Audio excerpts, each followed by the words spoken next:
Good morning. Welcome to the Editorial Edge for the 1st of September 2023. I have three important topics for your consideration this morning. Number one, we will first discuss about tethered drones. Now, the Indian Army has gone ahead and signed an MOU, and in fact, we'll be procuring close to 140 of them. So we need to understand the difference between, say, a tethered drone versus a free-flying drone. Okay. And we'll also take a look at, say, the drone sector in India. Just an overview of the drone sector and what exactly is the policy perspective there. Second topic that I have for you is on the Addis Ababa Declaration 2023 that was announced in the middle of August. I think it has escaped all our collective attentions, but it is something that is of critical importance. Why? Because again, it talks about critical minerals. So we'll take a look at Addis Ababa Declaration 2023 that was under the aegis of the African Union. And thirdly, we'll take a look at a particular bird that was supposed to be extinct, now has made a comeback from the land of the dodo. So we'll take a look at the takahe bird, okay, and say a primary look at, say, the New Zealand geography. We'll also seek to understand that, all right. And with that, I have close to 7 to 8 MCQs for your perusal that are originating out of these topics. So stand by for the next 40 minutes as we begin our editorial edge for the today. Firstly, if you want to go ahead and connect with me, here is my Instagram ID. Scan it, become a part of it. All right. This is my Telegram ID where you will find the PDF uploaded close to noon. That's when I go ahead and upload it. Also, in the coming days, you'll be seeing that we'll be doing a lot of answer writing discussions, and I have an announcement that the Aranya series that was on the back burner for now, well, that will be making a comeback soon. Okay. We are going to go ahead and say plan it after this Sunday, and the Aranya series will be continuing as regular. Okay. So the PDF, go ahead and upload. I'll be uploading it, say, around noon. Access it. Okay. All right. Let's start the class. But before that, okay, Bulbul Coder. Good morning, guys. Welcome. Okay. All right. So the questions for yesterday. Yesterday we discussed echolocation. Okay. Hindu came up with a cursory article. We discussed it in detail. We understood, say, around these 9 to 10 species or the particular types of animals that use echolocation. And so the question that we have to consider, what is the type of waves that are being used by these particular animals to go ahead and establish that predator-prey relationship through echolocation? Okay. And what you find is that it is essentially to do with, as I had told you, sound waves. Okay. This is the primary method of propagation when it comes to echolocation. And so here, your correct answer is going to be D, none of the above. All right. Next, speed of sound is maximum in solids and minimum in gases. Correct. With increase in temperature of medium, speed of sound increases. Obviously, the kinetic energy will increase, which means that the atoms and the molecules will be vibrating that much more intensely. Okay. Now the third one, with increase in density of the medium, speed of the sound increases. Essentially, if I had mentioned here medium independent,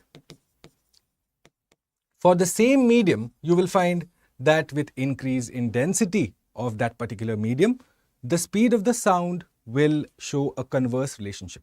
It will decrease. However, you have to also factor in the elasticity angle. Now that's again a different concept. So what you need to realize is that for the same medium, okay, if you go ahead and increase the density of the medium, which means make it much more compact, which much more packed, well, it's going to be that much harder to get your sound waves across that particular medium. Okay. So in this case, you will find that the incorrect statement is only C. All right. Next, monotremes, egg-laying mammals. Quite simple, really. Platypus, echidna, rodents and dolphins do not go ahead and lay eggs. So what you find here is the answer are A is A and B. Chocolate boy Aditya, good morning. How are you? Welcome. Okay. Next, Strait of Gibraltar. Now a mapping question that I had for you. Strait of Gibraltar, one of the most important straits, not just say from the strategic point of view, but also from trade and commerce point of view. Okay, separates the Atlantic vis-a-vis the Mediterranean, correct. It also separates the Iberian Peninsula from Morocco, true again. However, what you find is that it is currently navigable. There is no such thing as it is not navigable. In fact, what you find is it is one of the primary places from where, say, people from the African continent seek to make that move across to Europe. Okay, heavily patrolled, in fact. So this answer is incorrect, which means your incorrect statement here is only C. All right, next one. We discussed Olympics yesterday because we were discussing India-Greece relationships, and we found that, say, Greece is the origin of many things. Theatre, okay? You're looking at museums, you're looking at philosophy. All of this owe their origin to, say, Greece, besides obviously the obvious one, democracy. However, when it comes to Olympics, what you find is that Greece has had this opportunity just twice, 1896 and 2004. Whereas USA has gone ahead and hosted it the maximum number of times. And so far as the inclusive games are concerned, well, Africa has never had that opportunity to go ahead and host the Olympics. Okay, so in this case, the incorrect statement here being none of the above. All right, if you can quickly let me know in the chat, which is the next host, which is the next proposed host for Olympics, let me know. All right. Gandhara art, because again we are discussing, say, the cultural linkages between India and Greece, and one of those common meeting points was the Gandhara art, which drew heavily from the Hellenistic traditions of Greece. So it is closely associated with Mahayana Buddhism, absolutely correct, which means that it is going to be talking about Buddha and Bodhisattvas, correct, and Bamiyan Buddha statues, Afghanistan, were an example of Gandhara school of art, again correct. The incorrect statements once again being none of the above. All right. And finally, the last question that I had from yesterday. Now, this is just basically gone ahead and reversed. It is the opposite way around. So, which means once again, the incorrect statements being both of them, the correct statements being none. Okay. We are looking at the phase from new moon to full moon, which is called as waxing. And from full moon, Purnima, to Amavasya is called as waning. Okay. Which means it's going away, it's fading away. Okay. So that is the whole point of it. The incorrect statements here being both, correct, none. All right, let's look at those individuals who answered the questions correctly. Crystal, Afreen, Ulfat, Karuna, Shubham, Pooja, Kodar, Tanu, Asha, Aditya, Rahul and Akshay. Thank you so much for your participation. I'm really pleased to see most of you got all the answers correct, which is very good, because you'll see that these questions are essentially designed to test your conceptual understanding, your awareness, and your outcomes that we seek to achieve in, say, the duration of this class. Okay. To the rest who are yet on the border, sitting on the fence, not taking part in these particular questions, go ahead, give it a shot. You will actually see a lot of difference, a lot of improvement happen within a short span of time. Okay. All right. Let's start with the first topic that I have for you today, and it is about tethered drones. Now, here is a particular GIF, and it should be self-explanatory here. Do you see that white string that it has? Okay.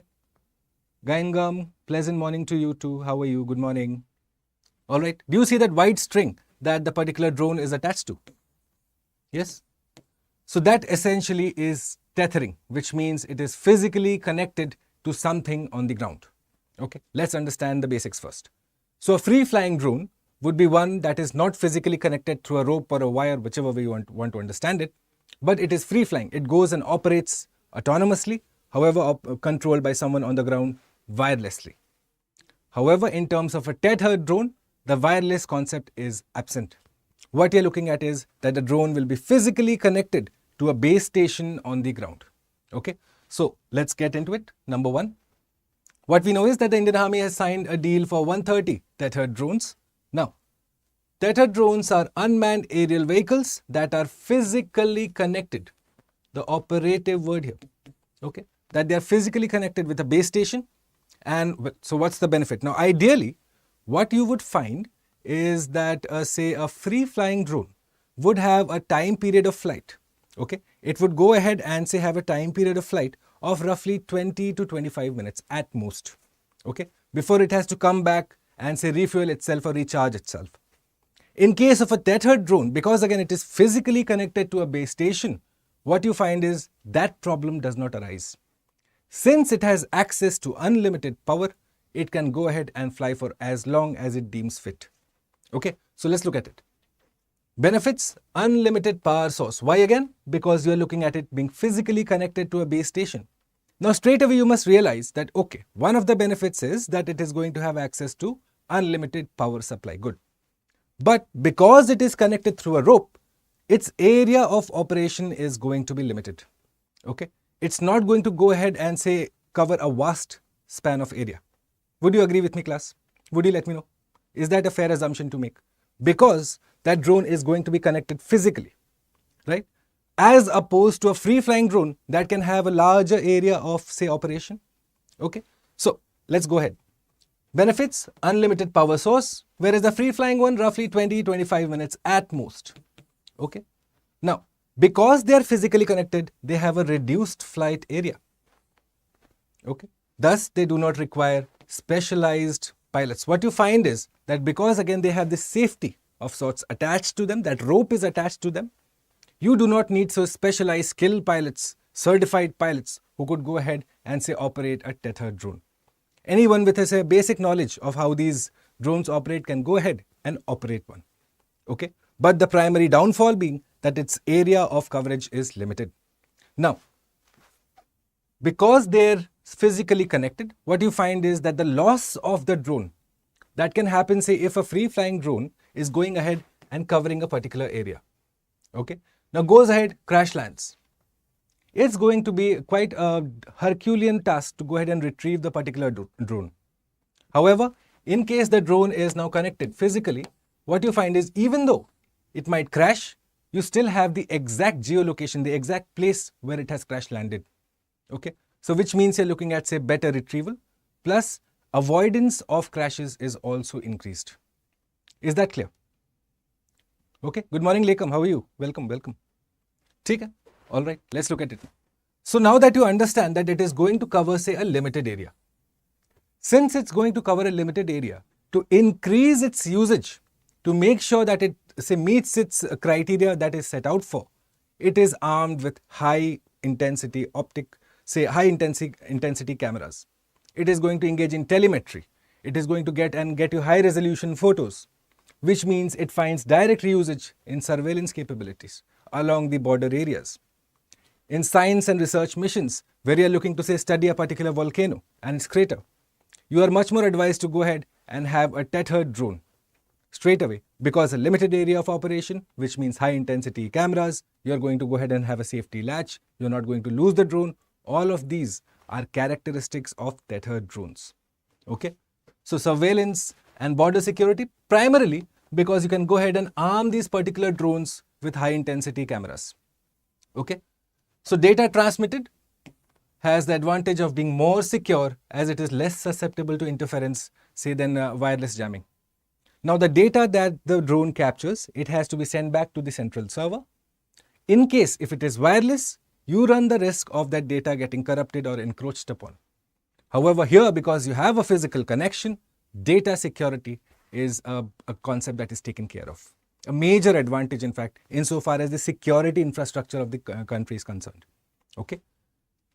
So they are used as part of long-range communication relays to create temporary networks, and it finds usage primarily in border areas.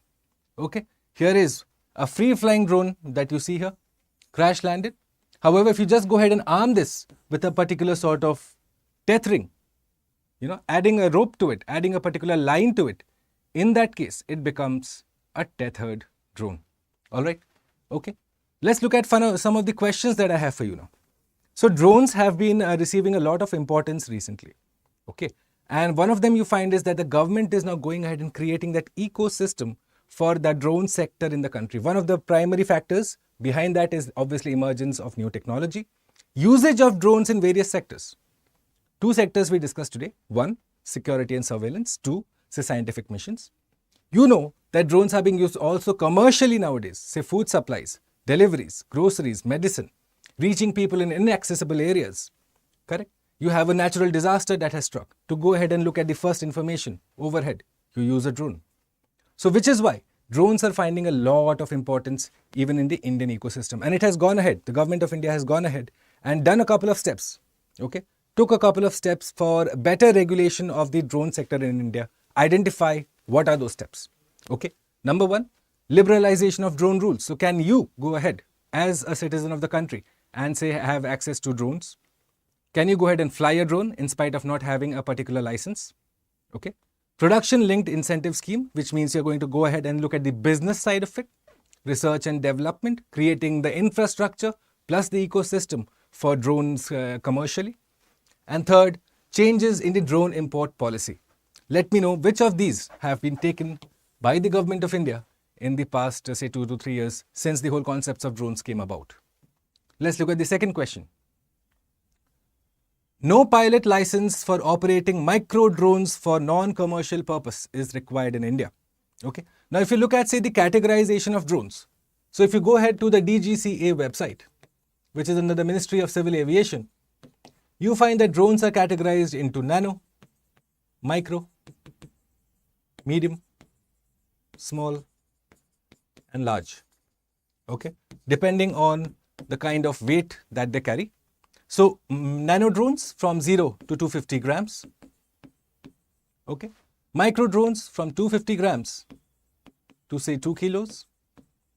Okay, similarly, medium drones 2 kilos to say roughly around 50 kilos, I believe. Let me see. Yes, 2 kilos to 25 kilos. Thereafter, small drones 25 kgs to 150 kgs. And finally, a large drone would be 150 kg plus. Okay. So now you will tell me if you are allowed to go ahead and operate a particular micro drone, and do you not need a license for that? Okay. Next, drones are being used for land mapping under Swamitwa scheme. So here I am going to go ahead and check two of your knowledge. Okay. First, do you know about the Swamitwa scheme? What is it about? Is it about land rights? Is it about land mapping? Is it about, say, allocation of land rights? Let me know. Also, what is the way the mapping is being done? Is it being done, say, by physically by people on the ground, or just by drones, or by a mixture of both? Let me know that too. Okay.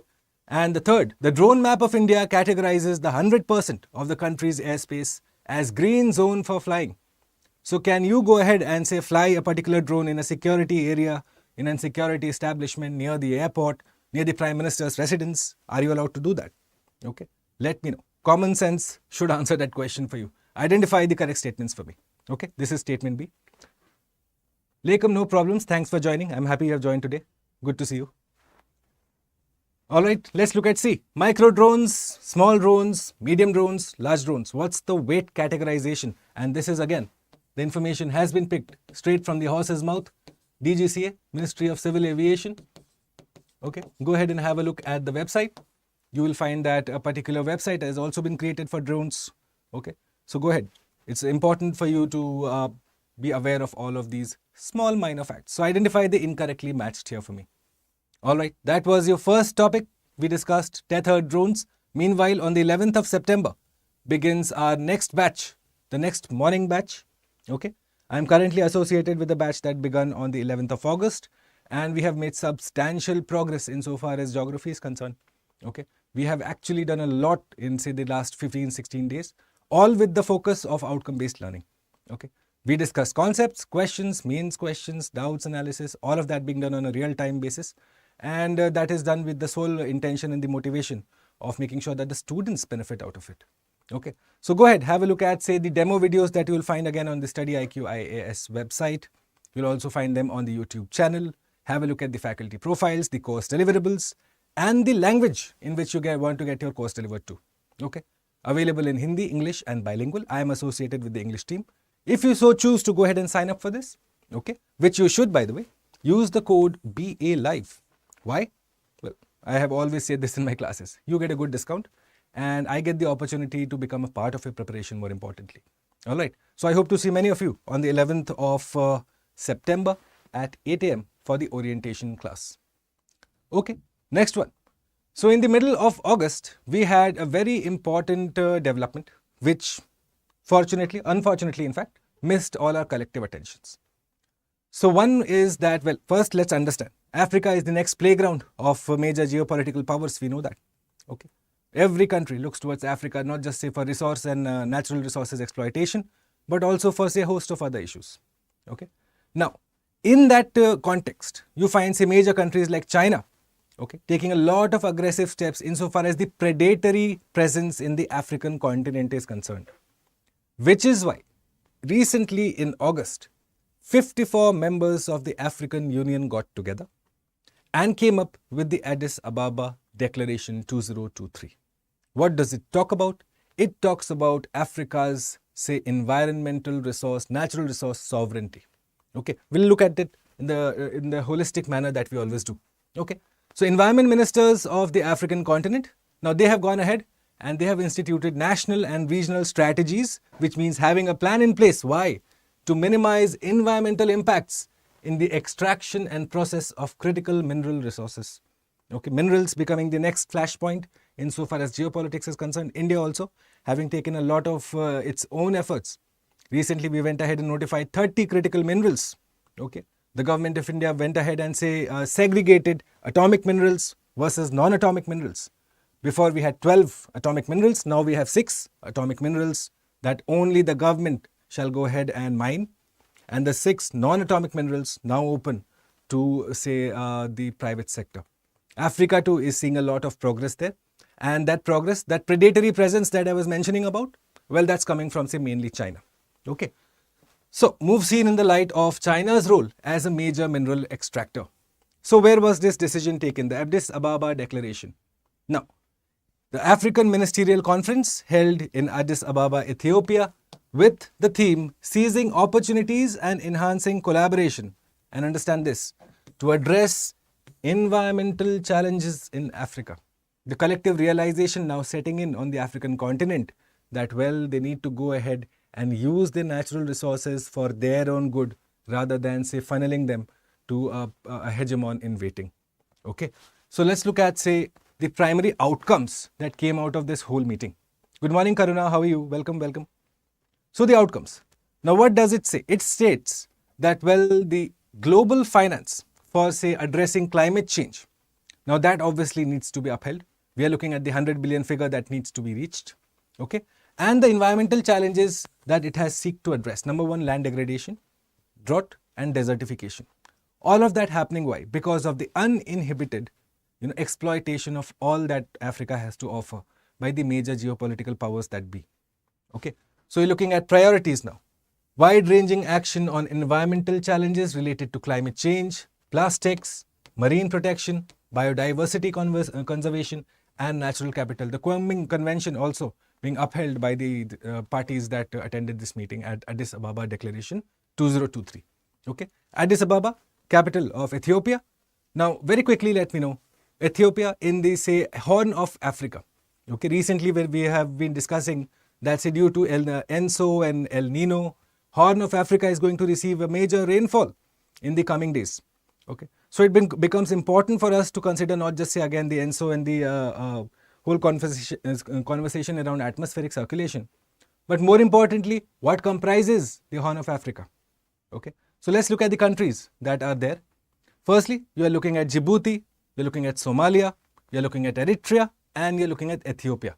These 4 countries, in fact, my dear friends, the countries that border Red Sea, okay, and the Gulf of Eden.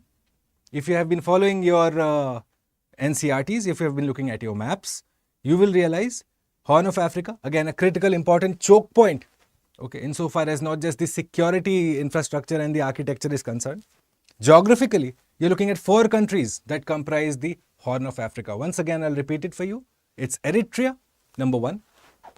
Number 2, Djibouti. Number 3, Somalia. And number 4, Ethiopia. Clear? Okay, let's go forward. Now, the blue economy strategy. So, in this meeting, the Addis Ababa Declaration, what you find is that these countries, the 54 nations that attended this particular meeting, they have gone ahead and said, well, African continent now needs to be developed on the back of blue economy. Okay, so this is again a concept that we need to be aware of, and let's quickly discuss what could be the key constituents of a blue economy. Blue essentially signifying that you're looking at water-based economic project, okay, marine-based economic project. You're going to harness the ocean for greater economic good. All right. So it is going to guide the development of an inclusive and sustainable blue economy that becomes a significant contributor to at least the growth of the African continent that has been ravaged by, social inequalities, resource exploitation since ages. Okay. So let's look at the key constituents of a blue economy now. If you can quickly go ahead and let me know some points in the chat too, that would be great. All right. Let me know very quickly. So number 1, what I can think of is probably you're looking at, advancing knowledge. First, let's create the knowledge base. So advancing knowledge and knowledge sharing. All right. Go ahead and share whatever knowledge you have insofar as blue economy is concerned. Correct? Yes?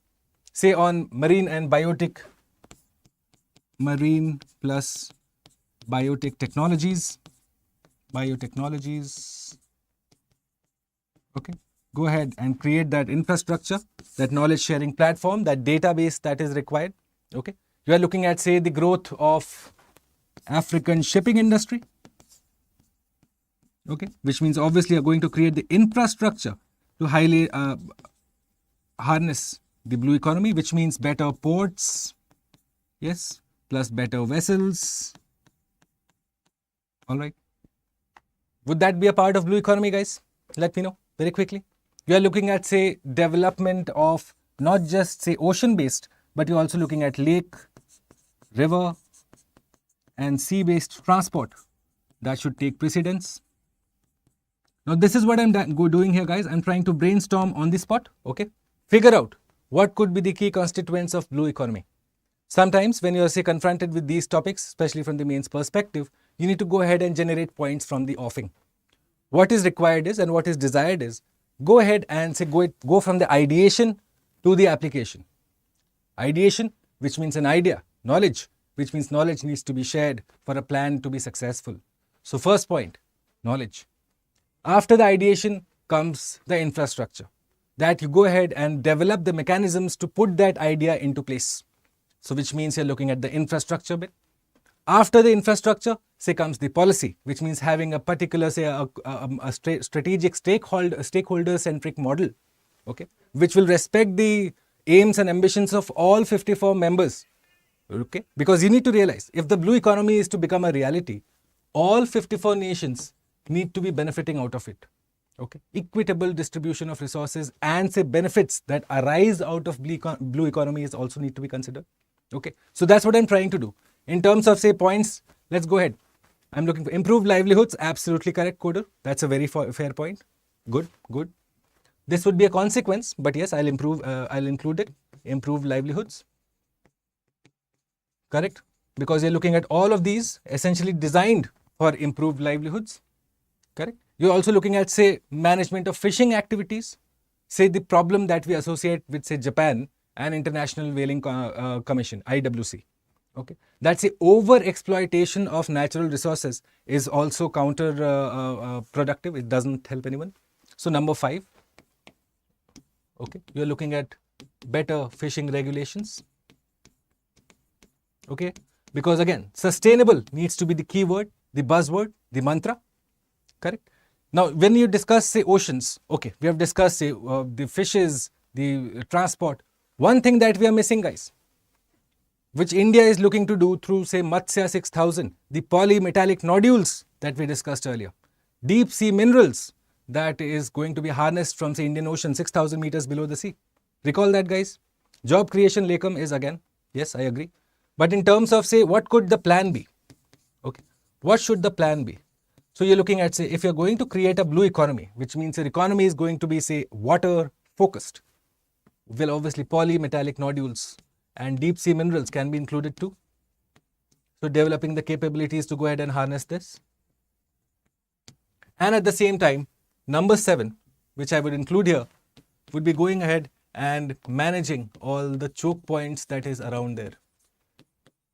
The strategic areas, the Bab al-Mandeb, the Hormuz, all of that needs to be, say, completely kept free of geopolitical tensions for Africa to go ahead and harness the benefits of blue economy. Aquaculture, tourism, correct, Lekam, fair points, good. Marine renewable energy, marine transportation, absolutely. Guys, can you go ahead and understand how we brainstorm this? Okay, this is what is required. A cheat code, if I were to provide it for you, whenever you are given, say, to come up with points for particular concept, particular policy, go from the process of ideation to infra, to policy, to application, and finally, the way forward. Okay, this is a cheat code that you can go ahead and, say, apply in any particular topic.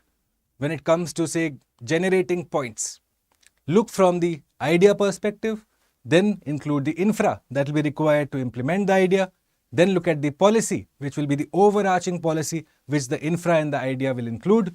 Finally, the application of the policy, who is going to deliver it on the ground, and then you will suggest how can it be bettered? This whole plan, this concept that you have come up with, how can it be better, say, in terms of efficiency and application? Okay, was that beneficial, guys? Okay, all right, let's look at few questions that I have for you now. So one question that I have for you, if you are liking this discussion, if you are understanding something new today, please do not forget to leave me a like. I would really appreciate that. Okay, and thank you in advance if you are considering to leave me a like. All right, let's look at this question now. Which of the above publishes the Blue Economy Report? Now, as students, I know, say, these reports are a major headache. Okay, I faced the same headache too when I was at your position.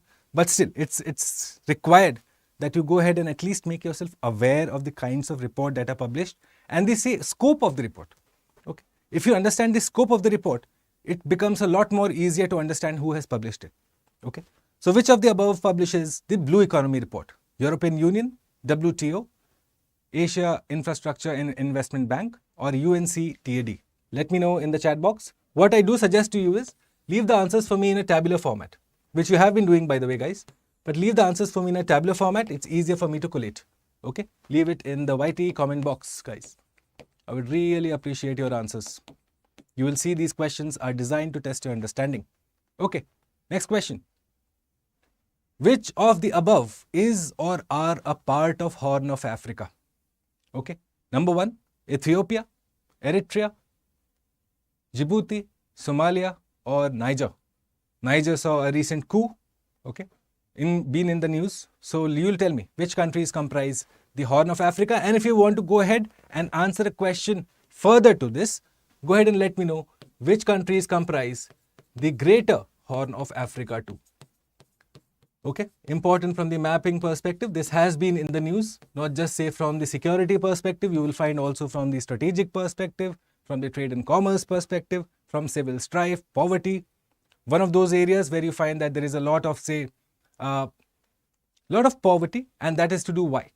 Because firstly, you are looking at, say, the weather is inclement, plus it has got a high fertility rate, which are the two primary constituents that it comes to a population that is, say, under the poverty levels. Okay, so we'll discuss that too. Next, tell me about Maghreb and tell me about Sahel. These two areas have been in the news, my dear students, and UPSC, the examination that you are going to appear for, loves these terms. So you should love them too. Statement 1. Maghreb is located to the south of Sahel in Africa. Statement 2. Sahel extends across south-central latitudes of Africa between Atlantic and Red Sea. And finally, C. Sahel is characterized by food and water shortage coupled with very high birth rates. You will identify the incorrect statements here, guys. Bear in mind the wrong ones. Okay. So basically the question asks you to understand the difference between Maghreb versus Sahel. Okay. Both of these regions, sub-regions, been in the news. So it would serve you well to know which is which, where is where, what is what. Okay. Let me know the answers in the chat box. Okay. That was your second topic, my dear students. If you're liking this discussion and if you have any particular doubts that you would like me to address, here is my Instagram handle once again. You can just scan this, connect with me directly, and I'll be more than happy to resolve your doubt for you. Okay. All right. Let's go forward to the third topic that I have for you, a bird that was considered extinct but now has made a comeback. All right.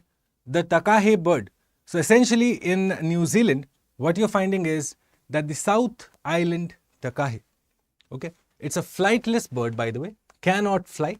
Let me know which other birds cannot fly. Quickly, let me know which other birds that you can think of that do not fly. So it's a flightless bird that is endemic to New Zealand, the land of the dodo. Okay, dodo, another flightless bird, now say extinct.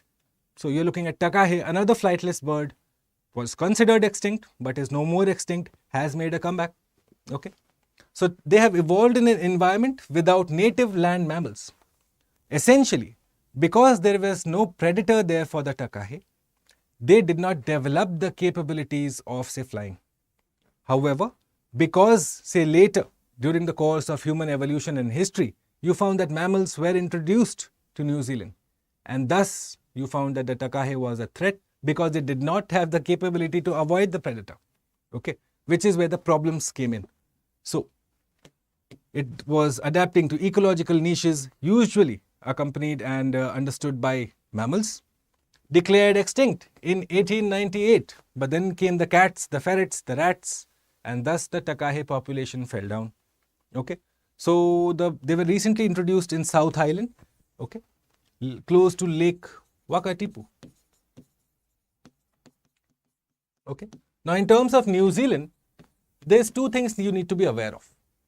In terms of the geography, the Southern Alps is of extreme importance when you consider New Zealand. Now you might ask me what happened? Alps in New Zealand? Well, yes. The Southern Alps are considered to be a part of New Zealand. Okay, Lake Wakatipu is a very important lake in New Zealand, and very interestingly, but not very surprisingly, you find that the Southern Alps are also considered to be a part of the Pacific Ring of Fire. Okay, this zone of subsidence, this zone of interaction between various plates, a lot of volcanic hotspots. Again, I'm talking about all NCERTs. If these are completely new terms for you, I suggest go through 11th NCERT firstly. Okay, so the Pacific Ring of Fire in the Pacific Ocean, the volcanic hotspots, where all of these major earthquakes and say volcanoes exist. Well, Southern Alps is a part of that. It has, in fact, volcanic origin. Okay, all right. So here is a question for you, my friends. Let me know. Southern Alps found in New Zealand, true or false? Are they considered to be a part of the Pacific Ring of Fire? I think I've answered that for you. And Lake Wakatipu and Lake Coleridge are a part of the Southern Alps in New Zealand. You will identify the correct statements for me. Okay. More importantly, go ahead and understand, look at the New Zealand map, and you will see the water divide that I'm talking about that the Southern Alps create. On the eastern side of the Southern Alps is majority of the population, western side not so much. So go ahead, have a look at the map of New Zealand too and answer this question for me. Which of the above is or are not considered to be a flightless bird? So we discussed one such bird today, okay, the takahe bird. You will let me know whether ostriches can fly, where peacocks can fly, penguins and kiwis can fly. Okay, let me know your answers in the chat box below.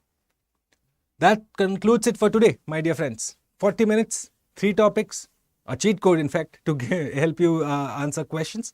If you like this discussion, okay, if it was of use to you, go ahead, firstly leave me a like, leave me a comment. I'd really appreciate that too. Okay, I really like your comments and going through them, the feedback that comes, both good and bad. I really appreciate it. And please do join me tomorrow morning too, at the same time, 6:30 a.m. early morning, 40-50 minute session, intensive look at topics, and the PDF of this particular lecture you will find uploaded on my Telegram channel at noon. All right. Okay, that concludes it for today, guys. Any significant to New Zealand in concern to this particular bird? Well, Lakam, what you find is that this particular bird, again, is because it is endemic to New Zealand.